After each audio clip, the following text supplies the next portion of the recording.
I wanted to create a mechanic which makes it a lot more easier for beginners to get into the game. Usually MOBAs are actually not that easy to understand, but Deadlock is different. But unfortunately, there are still some problems. Movement is a very big thing that requires some understanding of game mechanics, and items, even though they are easy, they are overwhelming, and that just makes it a bit complex. But I don't want to talk about them because that is not my main focus. I wanted an easier way for beginners to select a hero. So I thought, what if during the hero selection screen, you can get this graph that shows the strong points of a hero. And I just created all of these graphs and I posted it in Reddit, Twitter, and in YouTube community post. And I got a lot of feedback from Reddit. And I realized, I think that is not a good way of representing. I think the general idea is good. I think a visual way of looking at information is always going to be easier, right? So the idea is good, but maybe some things need to change. So thankfully, Reddit actually gave me a lot of feedback and I'm kind of refining it a little bit. So I will just give you what I'm doing. First thing I realized is maybe this is not that good for the main game, but this can be excellent for the new leaked Street Brawl mode. So that is a roguelike game, right? Imagine you leveled up and you just got this item select screen. So here, the game will ask you to select one of the items. If you hover over the items, a graph on the side should show you what part of your hero are you upgrading to, right? So this gives you immediate feedback that, okay, this item says this and it upgrades this part of the hero. So it makes it a lot more easier, right? And the best suggestion was at the end of the game, basically. So imagine you completed the game and at the end of the game, your entire build is shown in this graph and you can compare it with your enemies. So for example, let's imagine you completed a game and you were facing an Infernus who was very heavily focused on Afterburn. So most probably his debuff should be very high. I will talk about the categories in just a minute. So most probably what your team or you should be focusing is either sustain or actually debuff.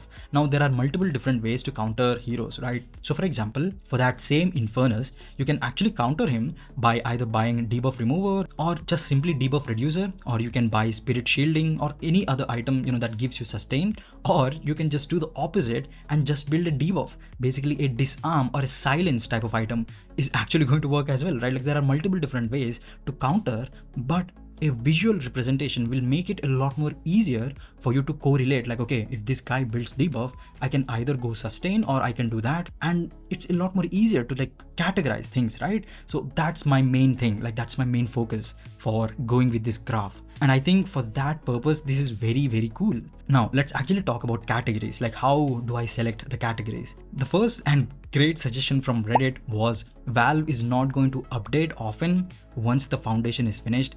And that was a great realization that, oh shit, that is actually right. So what I need is I need to select categories that are not changing always. So, categories like cooldown or stamina or weapon or spirit damage, they can always change due to balance patches. So I need parameters that actually matter and that will not change. So these are the following categories that I choose eventually. First and the most important is debuff. This includes every single thing, like every single negative status effect, like silence, disarm, stun, immobilize, everything. So, Afterburn, Infernus Afterburn also comes under debuff. Haze's fixation also comes under debuff. So if you see a hero with high debuff, it either basically means he can do a lot of damage or he can lock you down, right? So again, it makes it a lot more easier to see visually that, okay, a high debuff basically means it will be a problem. I have to be a little bit more cautious. So the next thing is mobility. Some heroes are actually inherently more evasive when compared to others. Like for example, Lash's grapple, it just makes him a lot more mobile. Again, Pocket's jacket, that also makes him very mobile. Ivy, initially she gets an extra stamina, that is also something we have to consider. And her A drop just makes it a lot more easier to gank lanes, right? So okay, that's one thing. We have Viper, and I think this is a very good category to include because it just gives you an idea that, okay, we have Mina and she's very mobile.